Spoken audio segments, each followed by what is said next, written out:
Hello everyone, स्वागत है आप सभी का शपथ बैच 2.0 में। दोस्तों, आज क्या करने वाले हैं?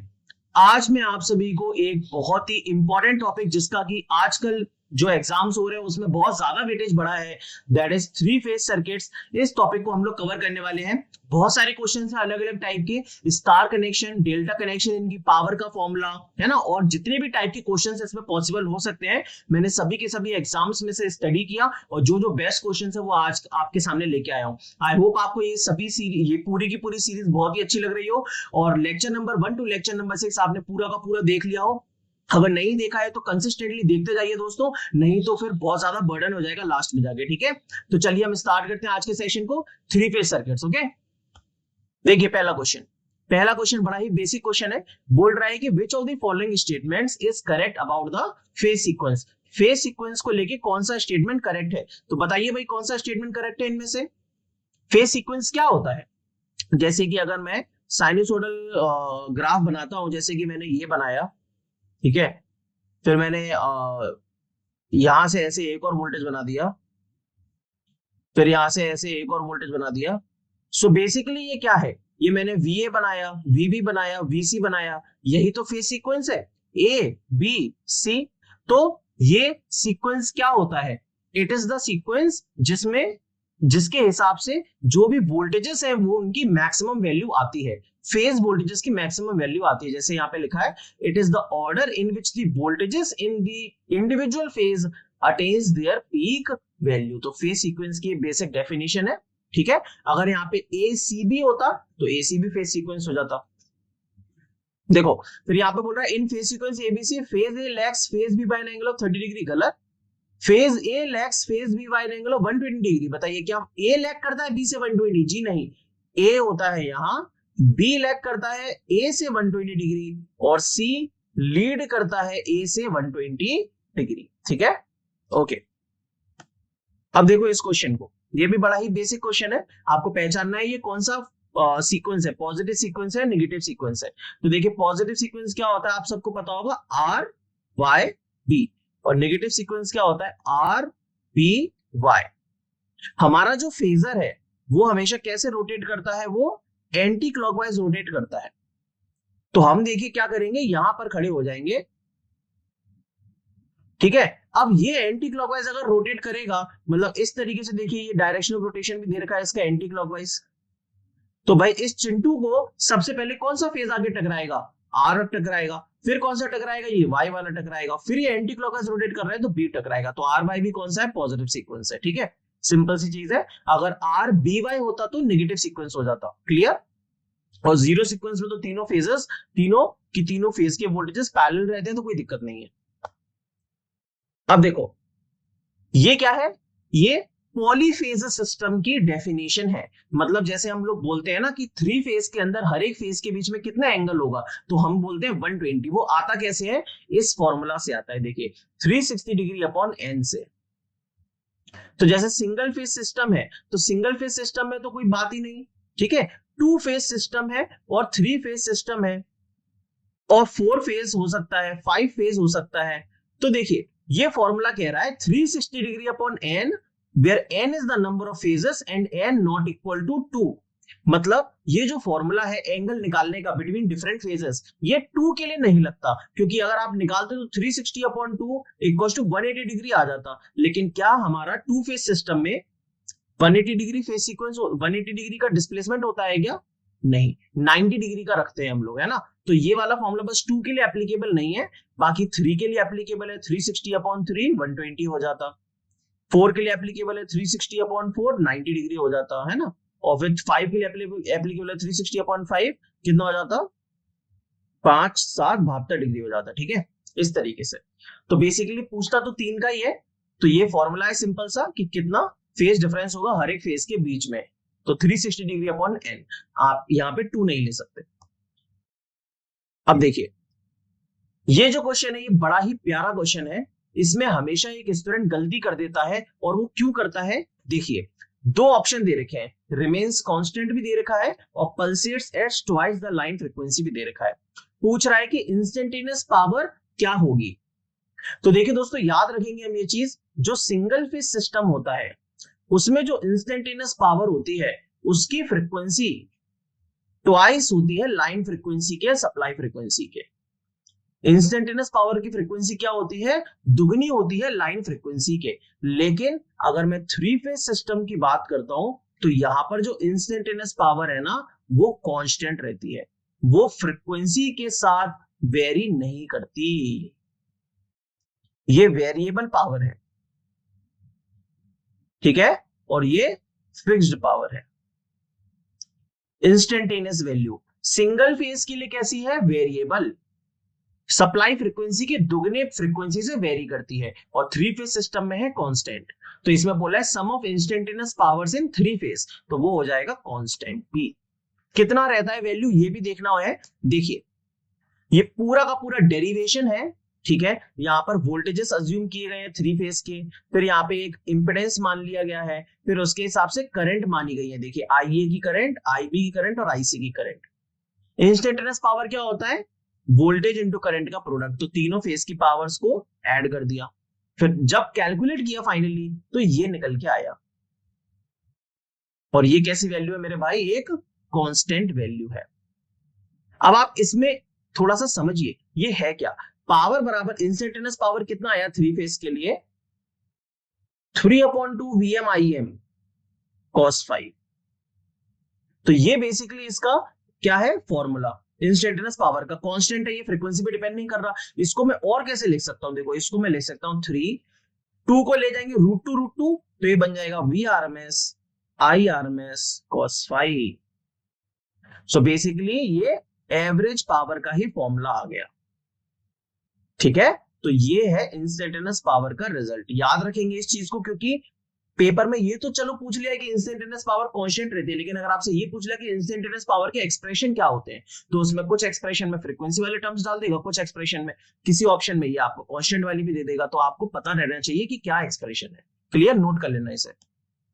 चलो बढ़िया, अब आ जाओ इस क्वेश्चन पे, पढ़ो इस क्वेश्चन को, देखो phase angle between line voltage and line current in case of a balanced star resistive load.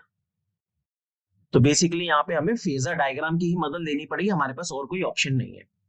अब देखिए फेजर डायग्राम में सबसे पहले आपको एक चीज समझने की जरूरत है स्टार कनेक्शन में, वो क्या, देखिए यहाँ पे इस फेजर डायग्राम को ध्यान से देखिए, ये स्टार सिस्टम है, देखो इसमें एक लाइन वोल्टेज है VRY, है ना, R Y और B, तो VYB भी है और VBR है, B और R के बीच का ये लाइन वोल्टेज है, phase voltage VR VY VB, ठीक है।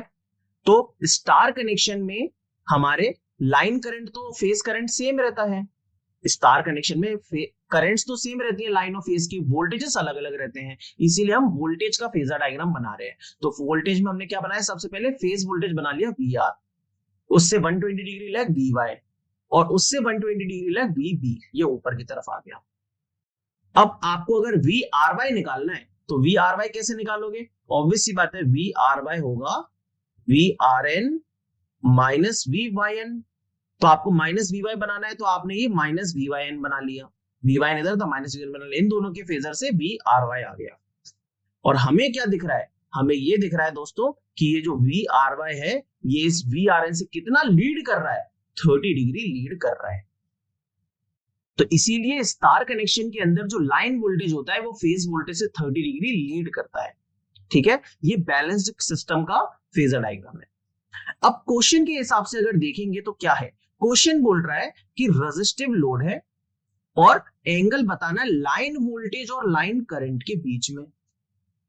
अब आप खुद ही सोचो, देखो मैं यहां पे बना के दिखाता हूं आपको, मान लो मैंने ये VRN बना दिया फेज वोल्टेज और ये VRY बना दिया लाइन वोल्टेज।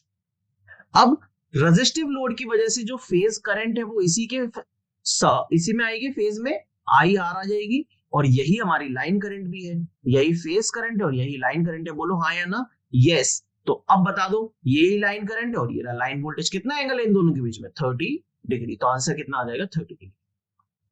इसका और कोई भी शॉर्ट ट्रिक नहीं है, आपको फेजर डायग्राम की नॉलेज होनी ही चाहिए, तभी आप ऐसे क्वेश्चंस को सॉल्व कर पाओगे और कैसे भी नहीं कर पाओगे। तो रेजिस्टिव लोड था, बड़ी आसानी से हमने क्वेश्चन को समझा और किया।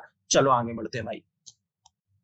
हाँ, ये डेल्टा का भी देख लो, तो डेल्टा के अंदर देखो क्या होता है, डेल्टा के अंदर आपको पता है फेज वोल्टेज और लाइन वोल्टेज बराबर रहता है, लेकिन करंट अलग अलग रहती है। लाइन करंट बराबर √3 टाइम्स ऑफ फेज। इसीलिए हम लोग फेजर डायग्राम बनाते हैं करंट्स का। तो यहाँ पे देखिए ये फेज करंट IRY ले लिए मैंने, आई फेज है, ये फेज करंट लिया है, फिर ये एक फेज करंट है, ये एक फेज करंट है। लाइन करंट है यहाँ पे IR, IY और IB, कंफ्यूज ना हो। फेज करंट को मैंने ऐसे माना है IRY, क्योंकि R और Y के बीच की फेज है, इस वजह से मानना पड़ा। Y और B के बीच की फेज ये है, B और R के बीच की फेज ये, और लाइन करंट है IR, IY, IB। तो यहाँ पे जब KCL लगाएंगे तो IR की वैल्यू कितनी निकल के आएगी, जब KCL लगाओगे इस पॉइंट पे तो IR निकल के आएगा IRY माइनस IBR। ठीक है, KCL लगा के देख लेना। तो लाइन करंट मिलेगी दो फेज करंट की डिफरेंस से। तो IRY और IBR का जब मैंने क्या लिया, रिजल्टेंट लिया इसका और इसका, तो देखो ये आ गई लाइन करंट, ये लाइन करंट आ गई, समझ गए? जी हाँ। तो ये जो लाइन करंट है वो इस फेज करंट से कितना लैग कर रही है, 30 डिग्री लैग कर रही है। इसीलिए बोलते हैं डेल्टा में लाइन करंट फेज करंट से 30 डिग्री लैग करती है। ठीक है, स्टार में लाइन वोल्टेज लीड करता है और डेल्टा में लाइन करंट लैग करती है। चलो गुड, अब आ जाओ इस क्वेश्चन पे। तो देखो आजकल ये वाले क्वेश्चंस पेपर में बहुत ज्यादा आ रहे हैं, है ना, जिसमें आपको कैलकुलेशन करनी रहती है। तो देखो इसमें आपको करेक्ट फॉर्मूला पता होना चाहिए, तभी आप कैलकुलेट कर पाओगे। तो यहाँ पे आपको बोला क्या है निकालने को, अपेरेंट पावर बोला है। अब अपेरेंट पावर क्या होता है, एक तो होता है √3 V लाइन I लाइन, और दूसरा क्या होता है, एक सेकेंड, दूसरा क्या होता है अपेरेंट पावर, 3 VPH IPH। ये दोनों ही फॉर्मूला सेम है, क्लियर? ये इक्वली लगेंगे for star as well as delta. आप स्टार के लिए भी यूज यही फॉर्मूला करोगे, डेल्टा दिया है तो भी यही फॉर्मूला यूज करोगे। ठीक है, चलो अब अपेरेंट पावर बोल रहा है 3 फेज स्टार कनेक्शन के लिए लाइन वोल्टेज इतना है, लाइन करंट इतना है, और फेज डिफरेंस दे रखा है। लेकिन अपेरेंट पावर के लिए हमें फेज डिफरेंस की जरूरत ही नहीं है, तो निकाल दो फटाफट। √3 इंटू लाइन वोल्टेज है 250, लाइन करंट है 40, सिंपल तरीके से आगे 25 चौक 100, और फिर 1 2 17.32 kV आ गया ये। ठीक है, 17.32 kV आंसर आ गया डी। किलोवाट मत टिक कर देना जल्दबाजी में, ठीक है? ऑप्शन में ये भी चालाकी करता है, दोनों का सेम मैग्नीट्यूड देखिए, यूनिट चेंज कर देते हैं हम जल्दबाजी में, टिक करके आगे बढ़ जाते हैं। तो भाई याद रखना है अपेरेंट पावर की बात चल रही है, केवी आएगा। अब देखो सिमिलर काइंड ऑफ क्वेश्चन है, यहाँ पे आपको क्या निकालना है, what is the power in kilowatt, real power या एवरेज पावर निकालनी है। तो इसके लिए भी क्या होता है, या तो √3 VL cos phi, या फिर 3 VPH IPH cos phi। Paper में जैसा डेटा दे रखा है क्वेश्चन के अंदर वैसा हम लोग अप्लाई कर देंगे for star as well as delta, दोनों के लिए यही सेम रिजल्ट रहेगा। ठीक है, चलो क्या बोल रहा है, 3 फेज डेल्टा कनेक्टेड, कोई दिक्कत नहीं है। Is supplied by A line voltage of 400, the value of phase current is 70।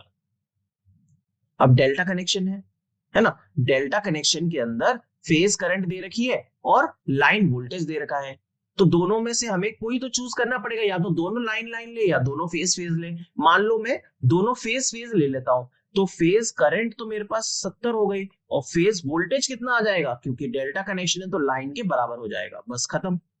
तो 3 फेज पावर आ गया 3 into VPH 400 into line current 70 into cos phi कितना है, देखो current lags the voltage by 60 degree, cos 60 √3/2 होता है। तो 3 1 2 3 ये चला गया, 4 7 28, 3 इंटू 28 इंटू cos 60 √3 सॉरी 1/2 होता है, सॉरी माफ करो, cos 60 1/2, तो 14 3 42 किलोवाट इसका आंसर आ गया। बहुत सिंपल कैलकुलेशन था इसका, चलिए बी करेक्ट आंसर है ना। अब ये देखिए ये रिएक्टिव पावर का क्वेश्चन है, सारे मैंने लाइन से करवा दी, अब कंफ्यूजन मत रखना। तो क्यू होता है √3 VL sin phi, या फिर 3 VPH IPH sin phi, और ये जो फॉर्मूला है ये स्टार के लिए भी है और डेल्टा के लिए भी है, दोनों के लिए सेम है। तो बोल रहा है reactive power 3 phase delta connected का लाइन वोल्टेज और लाइन करंट दे रखा है, तो सीधे सीधे निकाल दो, √3 इंटू लाइन वोल्टेज है 200, लाइन करंट है 80 इंटू साइन फाई। अब देखो cos फाई कितना है, देखो 36.87 दे रखा है, तो ये एंगल तो मैंने आपको बहुत बार बता दिया, cos फाई होता है 0.8 और sin फाई होता है 0.6, तो यहाँ पे 0.6 आ जाएगा। √3 VLI sin फाई, सही है ना, लाइन वोल्टेज लाइन करंट, बिल्कुल सही है। ओके, तो भाई निकाल दो, इसको सोल्व कर दो। 0 0 0 गया केवीए में, 8 दूनी 16, 16 इंटू 0.6 आ गया 16, 9.6 इंटू 1.732, कितना कर दो 9.6 इंटू 1.73, इसको करना पड़ेगा, इसको 1.7 ही मान लो, ठीक है। 9 का 1.5 गुना लगभग लगभग 13, उसका थोड़ा सा और ज्यादा, ये आ जाएगा, इतना आ जाएगा ये, है ना, क्योंकि 9 का 1.5 गुना अगर करोगे, 9 का 1.5 गुना तो 13.5 हो जाता है, 13.5 से 1.5 गुना से और थोड़ा ज्यादा, और 9.5 है तो उससे और ज्यादा 16.62 केवीआर, है ना, केवीआर आ जाएगा। चलिए कोई दिक्कत नहीं है कैलकुलेशन की, ऐसे अनुमान लगा सकते हो आप आसपास रख के फटाफट। आंसर आ गया, चलो बढ़िया। अब देखिए, अभी तक क्वेश्चन में क्या दे रहा था, वोल्टेज और करंट दे रहा था, तो हमने आंसर निकाल दिया सिंपल। अब ऐसे भी क्वेश्चन होते हैं जिसमें वोल्टेज देता है और इंपेडेंस देता है। अब या तो ऐसे क्वेश्चन में आप सीधे करंट निकाल दो तो भी काम बन जाएगा, है ना, या फिर इंपेडेंस के थ्रू भी जा सकते हैं, लेकिन करंट निकालना ही आसान तरीका है। अब देख करंट कैसे निकाला जाए वही ध्यान रखना है। देखो एक चीज होता है फेज करंट बराबर फेज वोल्टेज अपॉन इंपेडेंस, और दूसरी चीज होता है लाइन वोल्ट करंट बराबर लाइन वोल्टेज अपॉन इंपेडेंस। तो कभी भी इसको यूज हम नहीं करेंगे क्योंकि ये गलत चीज है। क्या गलत चीज है? ये वाली लाइन करंट बराबर लाइन वोल्टेज अपॉन इंपेडेंस नहीं होता, ठीक है। इंपेडेंस एक फेज का होता है, इसीलिए जो फेज करंट है वही phase voltage upon phase impedance होता है। दूसरा वाला ऑप्शन कभी भी मत लगा लेना, ठीक है, ये गलत तरीका है, गलत फॉर्मूला है वो। तो बोल रहा है डेल्टा कनेक्टेड सिस्टम है, तुम्हें एक्टिव पावर निकालना है, 440 वोल्ट दे रखा है। अब ये जो 440 वोल्ट है ये कौन सा वोल्टेज है? जब कुछ भी मेंशन नहीं करता है मतलब लाइन वोल्टेज है, तो लाइन वोल्टेज 440 दे रखा है, बिल्कुल सही सर। बैलेंस लोड है, इंडक्टिव रिएक्टेंस और रेजिस्टेंस, तो 4 + j3 का लोड है, तो मैग्नीट्यूड कितना आ गया 5, और एंगल कितना आ जाएगा tan इनवर्स 3/4। बताओ कितना होता है, बताओ रे। हाँ 36.86 डिग्री, अब तो याद हो गया होगा भाई, ठीक है, बहुत बार बता दिया। चलो अब निकालना है तुम्हें फेज करंट, और डेल्टा कनेक्टेड सिस्टम है तो फेज वोल्टेज भी यही हो जाएगा 440/5, मैग्नीट्यूड निकाल दिया केवल 88 एम्पियर, फेज करंट आ गया, गुड। पावर निकालना है 3 फेज, तो 3 into VPH into IPH into cos 5, तो 3 इंटू, या फिर तुम ऐसा भी कर सकते हो, देखो इसके अंदर पावर फैक्टर अगर तुम्हें नहीं निकालना है, डायरेक्ट रेजिस्टेंस दे रखा है और करंट भी निकाल लिया है, तो सिंपल तरीका ये है कि फिर ये कर दो। जब तुमने करंट भी निकाल लिया है और तुम्हें इंपेडेंस में रेजिस्टेंस भी दे रखा है, तो सीधा सीधा 3 फेज पावर के लिए लगाएंगे 3I²R, ठीक है, याद रखेंगे हमेशा फेज करंट होता है। तो 3 इंटू 88 इंटू 88 इंटू R मतलब 4, निकाल दो भाई, ये कितना आएगा 88 इंटू 88, 4 × 12, 88 इंटू 88 तो करना पड़ेगा, तो 88 88 64 की 4 6 88 64 और 70 64 4 और 7 और 0, ठीक है, तो 4 4 7 7 7 7 4 4 इंटू 12 और करना पड़ेगा, 12 × 48 की 8 और 4 12 × 48 और 52 की 2 5 62 60 65 5 और 6 62 60 और 6 67, कुछ गलत आ गया क्या? नहीं नहीं, 5 × 48 5 12 7 12 7 84, अच्छा 12 7 84 89 कि 9 और 8 और 12 7 84 92, 92.98 किलोवाट आ रहा है, यस 92.92 किलोवाट लगभग, है ना, 92928 आ रहा है, एक्चुअली में 92928 आ रहा है, ठीक है, 92.92 किलोवाट। बहुत ही सिंपल क्वेश्चन है, आराम से हो जाएगा। अब आ जाओ इधर, अब देखो ये बड़ा ही मस्त क्वेश्चन है, ठीक है, बहुत ही बढ़िया क्वेश्चन है ये वाला। इस क्वेश्चन में आपको बोला है कि डेल्टा कनेक्शन स्टार कनेक्शन की कंपैरिजन में कितना करंट ड्रॉ करता है, क्या सेम करंट ड्रॉ करता है, 3 गुना ड्रॉ करता है, 1/√3 टाइम्स ड्रॉ करता है, या 1/3 टाइम्स ड्रॉ करता है। अब पहली बात तो यहाँ पे दो चीजें बनती हैं कि ये कौन सी करंट की बात कर रहा है 3 फेज में, या तो लाइन की बात कर रहा है या फेज की बात कर रहा है। तो सबसे पहले तो तुम्हें यही अनुमान लगाना पड़ेगा, है ना, कंफ्यूजन तो यही आएगा कि सर लाइन करंट निकालने की फेज करंट निकालने, तो भाई जब भी थ्री फेज के अंदर देखो क्वेश्चन आता है तो 440 वोल्ट लिखा है, मतलब ये कौन सी चीज दी है, लाइन वैल्यू दी है। यहाँ पे 200 वोल्ट लिखा है, मतलब कौन सी वैल्यू दी है, लाइन वैल्यू दी है। तो कहीं ना कहीं हमेशा याद रखेंगे कि जब भी थ्री फेज का क्वेश्चन आता है तो अज्यूम लाइन वैल्यू। हमेशा सोचना यह है कि वो लाइन वैल्यू के बारे में ही बात कर रहा होगा, फेज के बारे में नहीं कर रहा होगा। अगर उसने लिखा है फेज तो फेज है, नहीं तो लाइन है। तो हमें बेसिकली लाइन करंट का यहाँ पे कनेक्शन निकालना है स्टार और डेल्टा का। और लाइन करंट जो होती है मेरे भाई वो स्टार में होती है 1/3 टाइम्स ऑफ डेल्टा। ठीक है, तो ये क्या बन जाएगा, उसमें बोल रहा है डेल्टा कनेक्शन कितना ड्रॉ करता है, 3 गुना ड्रॉ करता है as much as star connection. Delta current कितना हो जाएगा, line current of delta is equal to 3 times of line current of star. ये चीज आपने कहां पढ़ी है, ये चीज ऑलरेडी हमने इंडक्शन मोटर में स्टार डेल्टा स्टार्टर में पढ़ रखी है, पढ़ रखा है ना आपने, अब याद आया। स्टार डेल्टा स्टार्टर में पढ़ते हैं ना, line current of star upon delta का रेशियो 1/3 होता है, और वहां पे starting torque of star upon starting torque of delta, इसका रेशियो भी कितना होता है, 1/3 ही होता है। आ गया याद? यस, तो वो स्टार डेल्टा स्टार्टर से आपने ड्राइव किया होगा, वहां से हम यहाँ पे सीधे ड्रॉ कर सकते हैं। डेल्टा में लाइन करंट 3 गुना होती है स्टार के। ठीक है, ओके, समझ में आ रहा है, गुड। अब भाई देखो इस क्वेश्चन को, ये क्या कह रहा है, 3 equal impedances are first connected in star. ठीक है भाई, across a three phase supply. तो डेल्टा में अगर the if connected in delta across the same supply, अगर उन्हीं 3 इंपिडेंस को डेल्टा में कर दे तो क्या चेंजेस आएंगे, क्या फेज करंट 3 गुना हो जाएगी, डबल हो जाएगी, लाइन करंट 1/3 हो जाएगी, या पावर कंज्यूम 3 गुना हो जाएगी। बड़ा ही प्यारा क्वेश्चन है, अभी अभी निकाला। लाइन करंट स्टार में 1/3 टाइम्स होता है लाइन करंट डेल्टा के। तो यहां पे तो बोल रहा है कि अगर मैं स्टार से डेल्टा में गया तो लाइन करंट विल बिकम 1/3। जी नहीं, गलत बात कर रहा है। स्टार से डेल्टा में जाएंगे तो 3 गुना हो जाएगी, डेल्टा की करंट 3 गुना होती है, तो ये गलत है। फेस करंट ट्रिपल्ड, ये भी गलत है। फेस करंट डबल्ड, ये भी गलत है, क्योंकि आपको मैं फेस करंट भी बता देता हूं। चलिए, फेस करंट स्टार का होता है 1/√3 times of face current of delta. तो ये 1/√3 टाइम्स होता है दोस्तों, ना कि 1/3 या 1/2। तो ए बी सी तीनों गलत है, तो सही कौन सा बच गया, ऑब्वियसली बात है डी बच गया। और पावर का क्या रिलेशन होता है, पावर स्टार में रहती है 1/3 टाइम्स ऑफ पावर डेल्टा। ठीक है, जो टॉर्क होगा वही तो डेल्टा पावर होगा, क्योंकि पावर बराबर स्पीड इंटू टॉर्क ही तो होता है। अभी आपने पढ़ा ना, टॉर्क स्टार का अपॉन डेल्टा का इक्वल टू 1/3, तो पावर भी वही होगा, स्टार का अपॉन डेल्टा का इक्वल टू 1/3। ठीक है, सो स्टार से डेल्टा में जाने में पावर 3 गुना ज्यादा कंज्यूम हो जाएगी। ये सारे रिलेशंस क्लियर है ना, एकदम। ये पूरा यहाँ पे प्रूव भी किया है, देखो, है ना, ये यहाँ पे लोड ले रखा है आपके पास। ठीक है, रजिस्टिव, यहाँ पे ये रजिस्टिव लोड ले रखा है, यहाँ पे बताया ये डेल्टा लोड ले रखा है। तो देखिए यहाँ पे देख लो एक बार, स्टार में होता है पावर 3 वीपीएच आईपीएच।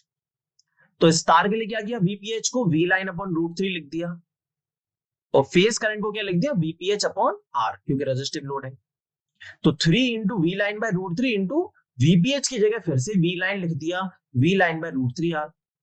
तो फाइनली ये √3 से √3 कट के स्टार में जो पावर बनी वो इतनी बन गई, है ना। और डेल्टा में जो पावर होती है वो 3 वीपीएच आईपीएच, तो मैंने ही आपको फॉर्मूला बताया था, स्टार और डेल्टा में सेम रहता है, लेकिन इंपेडेंस के टर्म्स में आप निकालोगे डेल्टा को तो 3 टाइम्स आ जाएगा, इसीलिए बोलते हैं डेल्टा की 3 टाइम्स है स्टार के। यहां से आप एक और अच्छा फॉर्मूला निकाल सकते हो, देखो क्या, एक फॉर्मूला यहां से और निकल जाता है। स्टार का जो पावर है, 3 फेज पावर, वो होता है लाइन वोल्टेज अपॉन इम्पीडेंस के मैग्नीट्यूड का स्क्वायर इनटू cos फाई। और जो डेल्टा का 3 फेज पावर रहता है वो होता है 3 गुना लाइन वोल्टेज अपॉन इम्पीडेंस के मैग्नीट्यूड का स्क्वायर इनटू cos फाई।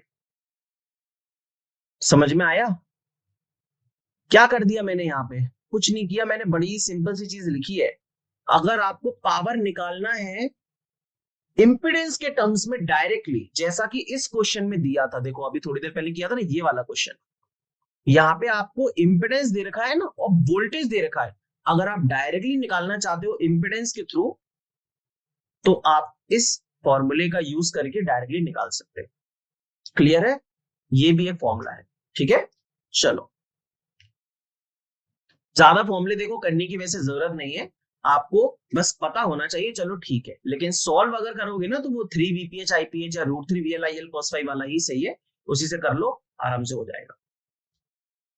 अब ये देखिए, ये यूपीपीसीएल जेई का क्वेश्चन है भाई, बड़ा ही मस्त क्वेश्चन लगा मुझे। इसमें बोल रहा है जो लाइन वोल्टेज है वो किसके बराबर है। तो वी आर वाई, अभी थोड़ी देर पहले हमने पढ़ा क्या होता है, V R N minus V Y N. तो फेजर फेजर डिफरेंस और V R N and V Y N. तो पढ़िए ऑप्शन, अब क्या दे रखा है, phasor sum of V R Y and V N Y. हमने तो वी आर वाई को बोल रहा है कि फेजर सम है वी आर वाई और वी एन वाई का, ये तो बिल्कुल ही गलत है। आर वाई की जगह आर वाई थोड़ी आएगा। Phasor difference between V R N and V N Y, क्या वी वाई एन और वी एन वाई सेम होता है? जी नहीं, वी वाई एन बराबर माइनस वी एन वाई होगा ना, नेगेटिव हो जाएगा, ठीक है। तो यहाँ पे phasor difference V R N और वी वाई एन का है, ना कि वी एन वाई का, ये भी गलत। फिर बोल रहा है phasor sum of V R N and V N Y, क्या ये सही है? जी हाँ, अगर आप यहां से देखोगे, इस रिलेशन का यूज करोगे तो ये कितना बनेगा, ये बनेगा वी आर वाई बराबर V R N plus V N Y. तो फेजर सम बन जाएगा वी आर एन का और वी एन वाई का। तो this is the correct answer, option number C. Algebraic sum तो होता ही नहीं, ये तो वैसे ही गलत है। तो बड़ा ही अच्छा क्वेश्चन आया था यूपीसीएल में, आपने आई थिंक समझ लिया होगा, है ना। ये डायग्राम है, चलो कोई बात नहीं, इसकी जरूरत नहीं पड़ी। आ जाओ, अब इस क्वेश्चन को देखो, ये एई का क्वेश्चन है। ये क्वेश्चन बहुत सारे पेपर में आ चुका है, आई थिंक काफी सारे बच्चों को तो इसका आंसर तक याद होगा। इसका आंसर होता है 50%। इसमें क्वेश्चन में क्या बोल रहा है देखो, एक 3 फेज 3 वायर की सप्लाई हमारे पास है और वो 3 इक्वल रेजिस्टेंसेस जो स्टार में कनेक्ट है उसको फीड कर रही है, ठीक है। जैसे कि ये वाला क्वेश्चन, ये वाली जो चीज है यहाँ पे, तो यहाँ पे 3 इक्वल रेजिस्टेंस लगे हुए हैं, उसको सप्लाई फीड कर रही है। तो कितना वोल्टेज पावर होगा, V line square upon R हो जाएगा, इतना पावर होगा, है ना, ठीक है। अब क्या बोल रहा है, if one of the resistance is open circuited then the percentage reduction in load will be. देखो यहाँ पे ये किया हुआ है ऑलरेडी सॉल्यूशन, कि हमारे पास 3 वायर सप्लाई है ये, ठीक है। यहाँ पे न्यूट्रल भी ले लिया है, वैसे तो नहीं ले सकते, कोई बात नहीं, चलो। तो पावर कितना आएगा, V line square upon R. लेकिन अगर एक फेज को डिस्कनेक्ट कर दे, ओपन सर्किट कर दे, तो फिर केवल यही 2 रेजिस्टेंस बच जाएंगे आपके पास, है ना। और इन दोनों का सीरीज हो जाएगा, क्योंकि थर्ड में तो करंट 0 एम्पियर है, तो ये रेजिस्टेंस कितना आ जाएगा, 2R। तो पावर कितना बचेगा, इन दोनों के बीच में वोल्टेज कितना है, VL, और रेजिस्टेंस कितना है, पावर क्या होता है, V square upon R equivalent, power का बराबर हो जाएगा we line square upon 2R। तो पहले पावर कितनी थी, VL स्क्वायर अपॉन आर, अभी कितनी रह गई, वी स्क्वायर अपॉन 2R। मतलब कितनी घट गई, 1/2, 50% घट गई पावर। तो आंसर विल बी 50%, ठीक है। काफी स्टैंडर्ड क्वेश्चन है, बहुत बार पेपर में आया है, गेट से चलता हुआ आ रहा है ये question, gate, EAC, AE, JEE, हर एक पेपर में ये क्वेश्चन आया ही आया है, ठीक है, 3 फेज का। ओहो, अब इस क्वेश्चन को देखिए, यहाँ पे आपको देखो बोल रहा है एक 3 फेज बैलेंस डेल्टा लोड है 4 + J8 ओम का, ठीक है। 400 वोल्ट 3 फेज की सप्लाई है, ओके। फेज सीक्वेंस भी RYB है, बढ़िया। डिटरमाइन द फेज करंट, बड़ा ही सिंपल। फेज करंट क्या होता है, phase voltage upon phase impedance, और वोल्टेज क्या है 400, ये लाइन वोल्टेज है, तो फेज वोल्टेज क्या हो जाएगा भाई, यही हो जाएगा, 400 ही हो जाएगा। तो यहाँ पे आएगा 400 at the angle 0 degree divide by impedance, मतलब 4 + J8। तो बेसिकली आपको यहाँ पे थोड़ी मेहनत करनी है रेक्टेंगुलर और पोलर इन चीजों पर, जैसे कि इंपेडेंस दे रखा है, इसका मैग्नीट्यूड और एंगल मालूम चल गया तो करंट की भी वैल्यू आ जाएगी। मैग्नीट्यूड क्या आएगा देखो, 4 प्लस J8 का मैग्नीट्यूड कितना होगा, अंडर रूट के अंदर 4 स्क्वायर प्लस 8 स्क्वायर, और एंगल कितना हो जाएगा, tan inverse 8/4। 4 square 16, 8 square 64, under root 80 आ गया, और ये tan इनवर्स 2 बन गया। अब देखिए यहाँ पे tan इनवर्स 2 अगर किसी को याद नहीं है तो वो कैसे करेगा, है ना, नहीं कर पाएगा। लेकिन देखिए ऑप्शंस, यूपीपीसीएल का पेपर है, ऑप्शंस आपकी बहुत मदद करेंगे इसमें। देखो सबसे पहले तो तुम्हें ये समझ में आ गया कि ये लैगिंग लोड है, हाँ या ना, बिल्कुल सही। तो लैगिंग लोड है तो इंपेडेंस का एंगल पॉजिटिव आ रहा है, तो करंट का कैसा आएगा सर, नेगेटिव आएगा ऊपर जाके एंगल, तो माइनस आएगा, तो ये और ये गया। अब तो भाई सेम ही एंगल दे रखा है तो माइनस, ऑब्वियस सी बात है, फिर तुम्हें पता चल गया कि ये एंगल कितना होता है 63.4 डिग्री। tan इनवर्स 2 मतलब 63.4, और इसका मैग्नीट्यूड अंडर रूट 81 मान लो इसको, तो लगभग लगभग 9 हो गया। तो फिर करंट कितना आ गया 400/9, ऐड देंगे माइनस का 63.4 डिग्री। 400/9 कितना हो जाएगा, 4 9 चौक 36 के 4 4 36 के 4 44 समथिंग कुछ आएगा, बी 44.74। ये तो हम डिवाइड करके निकाल सकते हैं ना, तो बस आसान है। तो आपको एक नया एंगल मालूम चल गया, tan इनवर्स 2 इज 63.4 डिग्री होता है। लिख लीजिएगा इसको कॉपी में जहां पे बाकी के एंगल लिखवाए थे मैंने। अब ये जो क्वेश्चन है ना, ये फेजर डायग्राम का one of the best question है, एक बार आप पढ़ो इसे पहले।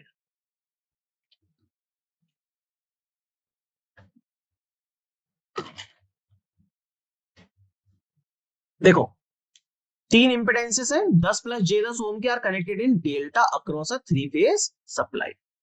तो डेल्टा में कनेक्ट है, डेल्टा में हमें क्या पता है, हमें पता है IR Y, ये फेज करंट है, IYB IBR, फेज करंट है, फेज करंट, ठीक है।